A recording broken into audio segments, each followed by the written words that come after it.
you hit the number, did it feel like a win? It didn't feel good in any stretch. It was just like, okay, we did a thing, now what? As long as you're not distracted and you're really focused on those things, it's not that challenging. Don't do what so many do and try to create another stream of revenue, because guess what? None of them are making any fucking money. They're just making more headaches. All right, guys, welcome back to Lyfe by the Horns, where we are all bull and no bullshit. This one is going to hit close to home. Dustin, at the start of this year, you told me that you caught yourself chasing a revenue goal that you swore you would never chase again, that you were kind of done chasing. So you hit it, but then the lesson came afterwards. So today I want to kind of pull on that thread, what chasing the numbers costs, what alignment really looks like, and what business owners can really take away from it. All right. Yeah. So let's start right at the beginning. You said you were done chasing revenue, but then you did it again. So what do you feel like pulled you back in? Probably two things. One is looking for external validation from others. So we hit the goal a couple of years ago, got way out of alignment. And then with that, there was just a massive shift in business for us. And so we really doubled down on our values and a realignment, and then still weren't quite there. So then this year, with a lot of change, I said, I'll grab the bull by the horns, and, we're going to get there. And we did, but I instantly felt that it was much more of an ego thing than anything else, because revenue is very easy to quantify, and show people. That's what we talk about a lot, right? Hey. In business. I mean, hell, it's one of the questions that I ask, people on discovery calls. But with it, man, I ended up having to make, I don't know, sacrifices is the right word, but I had to bend in a lot of areas that I wouldn't do generally in order to hit that mark. And we hit the mark, and then I just felt empty. It just felt dull. Yeah. So you hit the number, right? And I know we saw a little churn. Did it feel like a win, or did it feel like an expensive lesson? That was funny, man. I messaged one of my mentors right away and told him what we did, and he's like, congrats on, hitting this milestone. And immediately I was like, okay, great. Like that was it. And with it, there were some tough lessons learned. I think some really valuable ones that'll impact, us and, future partners moving forward. And so I'm thankful for those.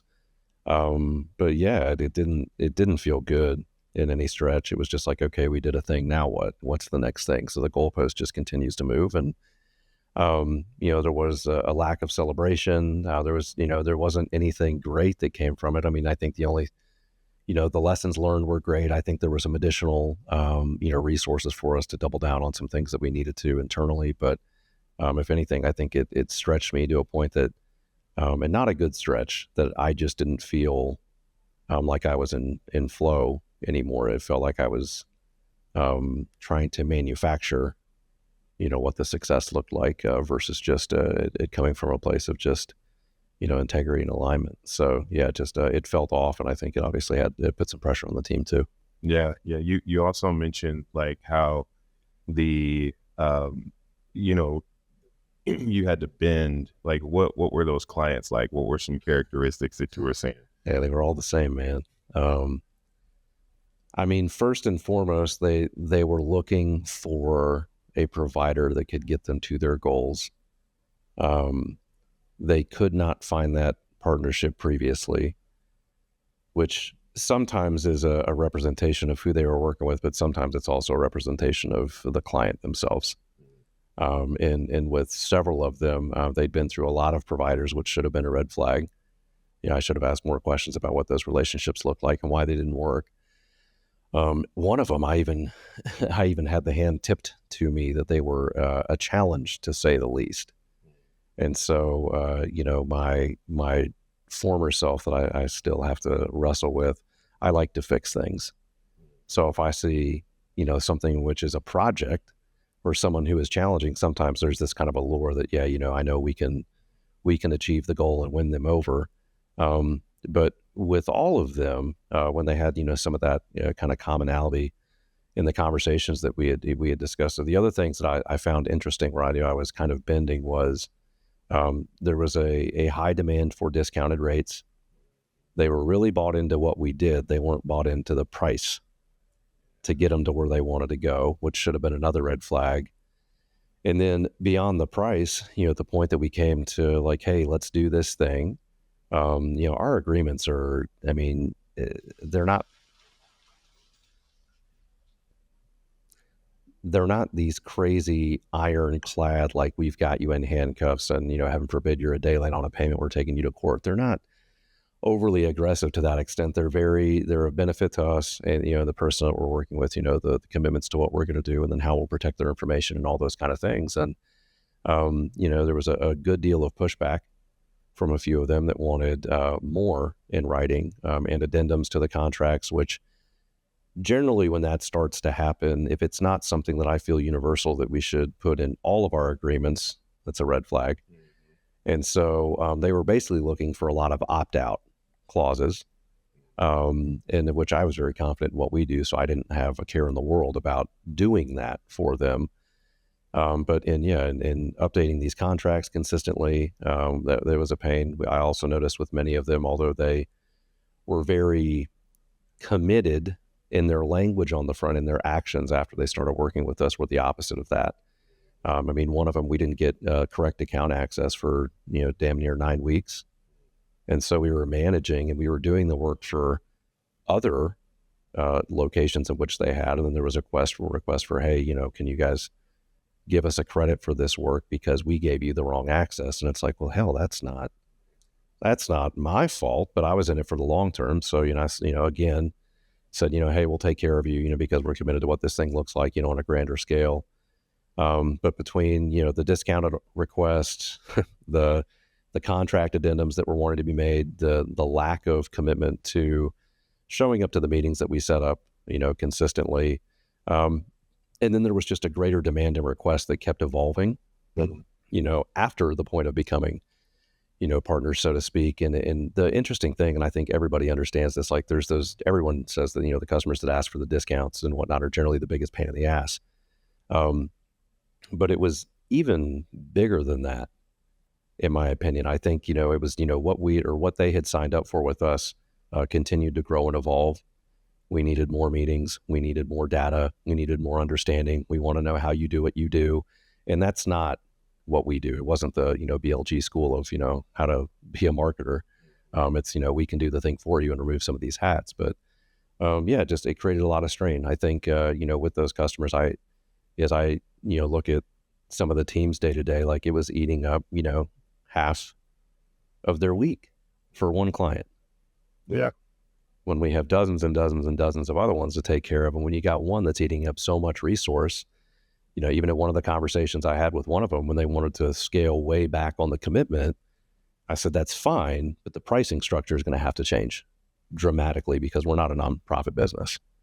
And they're like, oh, we understand. And I was like, and if we can't come to terms on that, then we're just going to have to go a different direction because not everybody's money is money that I want to take. Yeah. And so looking back, there's a lot of red flags and we talked about the business side, but also you touched a little bit on the ripple effect. So let's talk about that a little bit. You described a lot of the patient or the clients as impatient, doubtful, and all Right. of these things on the front end. Do you think we attracted them based on how we were operating on the front end? Say that differently. So let me ask you a different way then. So what do you think attracted those types of clients? I think they were really attracted to what was presented to them with all that we can do. Because the reality is, we can plug a freaking marketing department into a company for less than the cost of a full-time employee. So the value exchange seems fantastic for most when they understand it. A lot of what we speak to, although it's, very high level and techie, we're able to dumb it down to a manner or bring it down to a manner that's very easy to digest and understand. So from a process perspective, I think they were really bought into what this looks like. What they didn't realize is to build something great, you have to have a great foundation, which does take some time versus a lot of other people in the same space will turn around and say, we'll get campaigns running for you in 2 to 3 days. Well, if the campaigns are built on a foundation of sand, they're not going to go anywhere. And then you get in this hamster wheel. So whereas we're very different, we really want to get to understand the business to the core, like we're a part of it, so that it's so much easier for us to put content that actually converts together for these people and drive a result. And what I noticed with a lot of these was, we're at day 30 and it's like, well, what have you done for me? And it's like, well, look at all this shit that we've done for you. I know, but we want to talk dollars and cents. And actually the ironic thing with all of them is, once we got into, month 2 and we started really seeing the high level of return, it still wasn't good enough. Did you, in those moments, so on the front end, when you're seeing these different red flags, in those moments, were you noticing them as red flags in the moment, or was it more so like as time progressed, you look back and you're like, oh, that was both. Okay. Both. Yeah. Between delays in initial payments, the contracts needing to be reworked, delaying welcome calls, delaying deliverables, having umpteen questions, but not even following up inside of the same threads. Like it was just so disjointed that immediately, the concern was, if they're this disorganized, we can't fix that. Right. And so there was a lot of that was of concern. I noticed, and then this too, but I tend to, as they poke and prod, start to look internally for holes, in our own bucket. And the good news is that, there were some things that had made us way better based off of some of the challenges that, came up from that. It was like, okay, we could have done this better, and we do that now. But yeah, it was just throughout the entire process, you keep hearing the same brands coming up over and over again, and nothing positive was being shared. It was just constantly like, oh, we've got another meeting with so-and-so. Like, okay, well, how'd it go? Well, it went great. And then 3 days later, you're in a shitstorm again because they've got a question about one thing and not the macro, which is the whole. And so, yeah, it definitely through the process was frustrating because, I even joked the other day with a mentor of mine. I was like, man, I could have told them we could part the Red fucking sea and they still would want more. Mm-hmm. And so, and that was that I think was the biggest challenge. It didn't really feel like a partnership. It got very lopsided early on and then stayed that way. And in relationships like that or partnerships like that, you can give and give and give and give and give. But at the point in which they're toxic, there's really no partnership that exists at the end of the day. And that's where the biggest, struggles started to set in, because as we answered inquiries and then fixed them in real time, and then also we're doing more on the back end to try to make sure that, they understood the value in which we provide. There was never a thank you for the additional. There was none of that. There was never even an acknowledgement of any of it. It was just, the next thing was, well, what are you doing for me now? And so I think that was the biggest, strain on you guys. And then, for me, it's like, how in the world did I enroll these people? And we have this many problems with how much I put in on the front end. Yeah. Yeah. And so you talk about like when you're in the moment, when you see these red flags, was it the revenue goal? Like that was kind of in your mind. It was like, all right, we're just going to get these guys across the finish line. Yeah. Yeah. That was what it was. We had brought on some really great clients. We were getting some really great traction. Lead gen was good. The conversations were good, but generally, at least in large part, I've got a 2 to 3 part process. Well, some of these were taking 4, 5, 6, 7 iterations, and I'm not a hard closer. I'm not trying to sell anybody. I'm just trying to enroll them into what we do and how we can help them accomplish their goals on a longer time horizon, not right away. And yeah, that's literally what it was. It was just close. And then you had a couple in there that were like, I don't know if this is a great idea, but hey, provide some more resource for us to do some things that we want to do that can hugely benefit both the company and the people that we serve. So yeah, let's do it. What's the worst that can happen? And the worst that can happen is, on my end, you make the investment in the things, that are beneficial for everybody based off the initial resource and cash flow that's coming in. And then you turn around a couple of months later and you're like, yeah, this wasn't a good fit, and they're gone. And then, as a business owner, then you have to pivot and say, okay, how do we sustain what we have or reallocate things in order to make things, continue to truck and go down the road? Yeah. And talk about a little bit about how you feel maybe that affects the team's momentum, because we talk about momentum a lot being a big thing.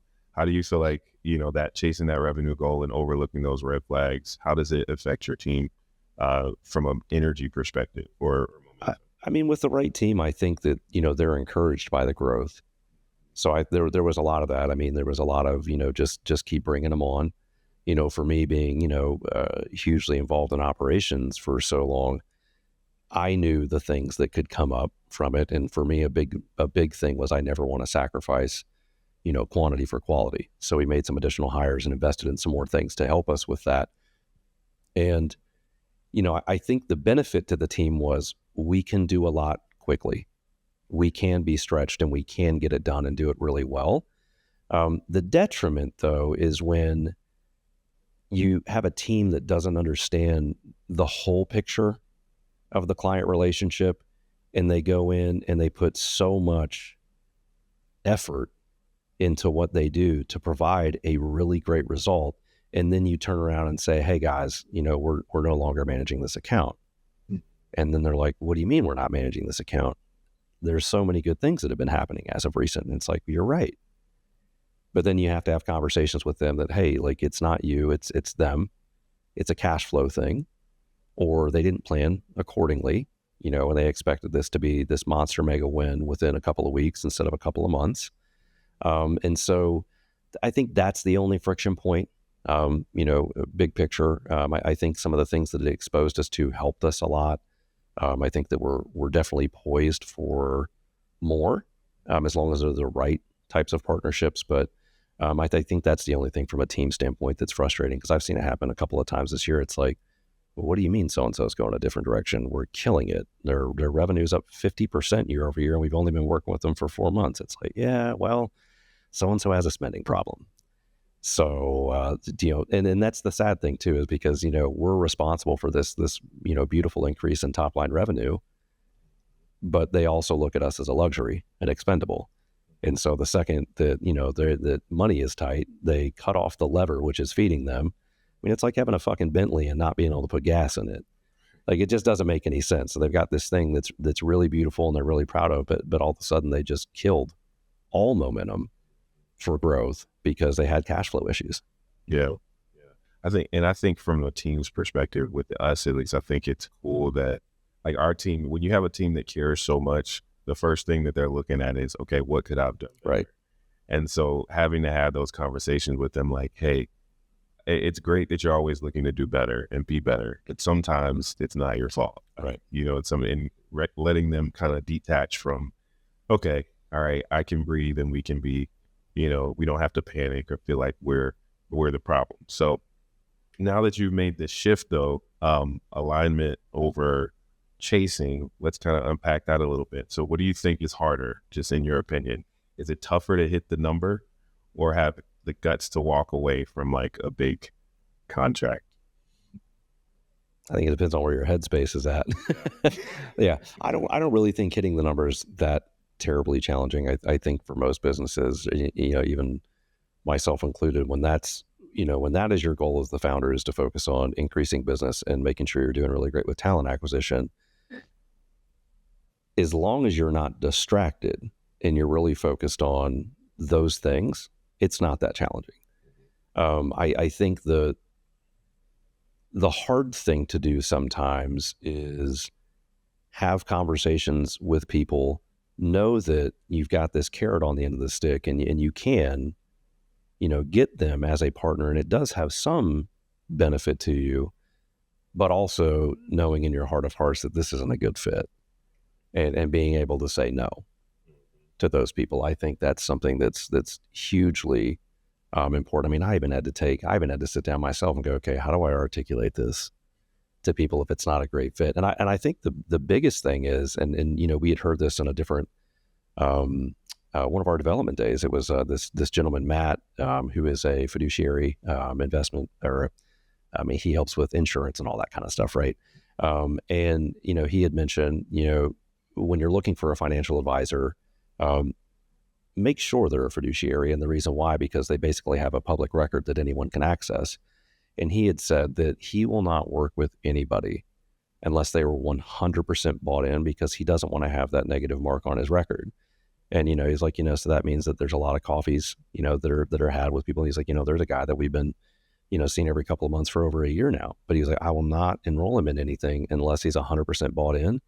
And I think, for me, even in our strategy sessions, they're longer now because I've painted the picture for what the first 90 days looks like.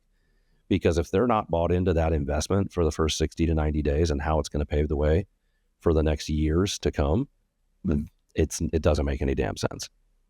And at that point, I'm totally fine. And I've been actually saying it more and more and more to folks that, here's my budget. And I'm like, we're not a fit for you.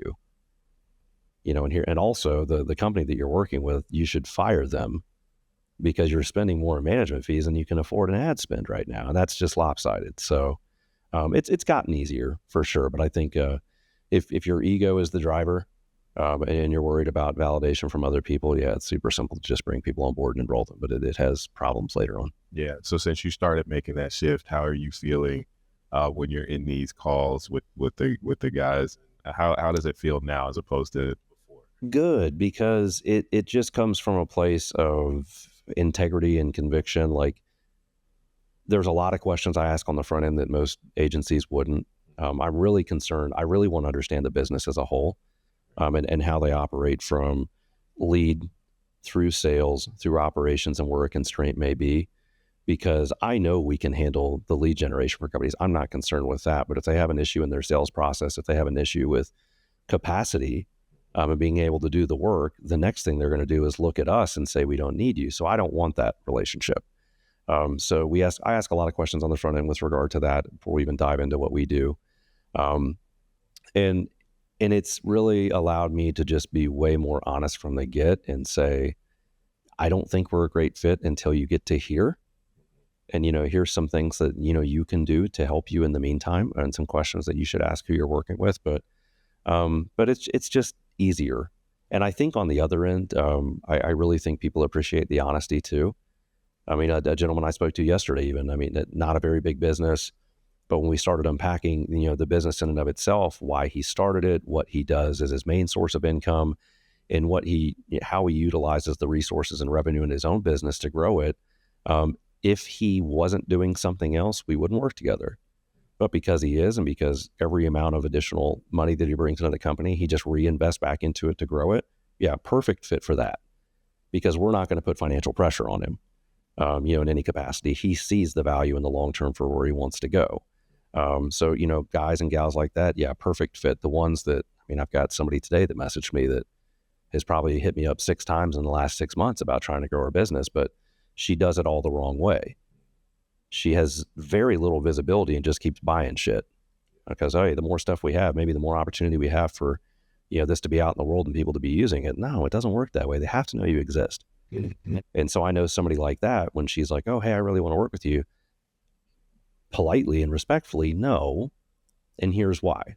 Because, they even started another business the other day that I just saw. I'm like, either shut down the one that's not working and learn a lesson from it and sell the stuff off and use that money to reinvest in something that you're really going to put yourself into. Don't do what so many do and try to create another stream of revenue, because guess what? None of them are making any fucking money. They're just making more headaches. Right. So and for the business owners listening right now, or for the business owner who's just trying to make payroll, right? How practical is it to say no more than you say yes? Because that's probably something that might be on people's minds. Like, yeah, but I got to make payroll. So. It's a loaded question. There's so many things to take from that. So, and every business is different, right? So, there are guys that I've talked to that are, they're hitting those revenue goals that people will be really proud of, but they don't have money at the end of the day because they pay their people way too much. Their overhead's way too high, and it makes them feel good for whatever reason. Like, oh, I pay my guys, $30 to $45 an hour. Why? For a job that at best should pay 25. Well, I want them to love where they work. Well, they're not going to work here very long if you can't fucking afford to pay them.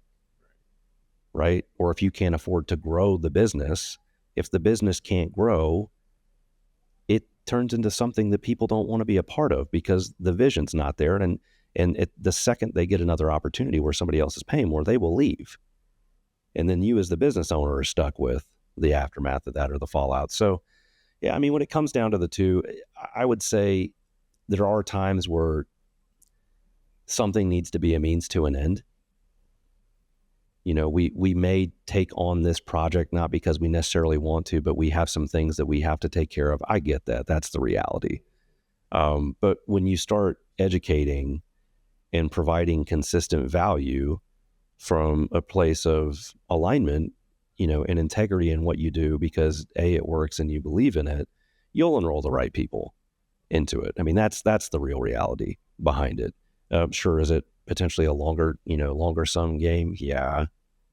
But once you start building that momentum, it's a lot easier to attract the people that want to work with you and see the value in what you do.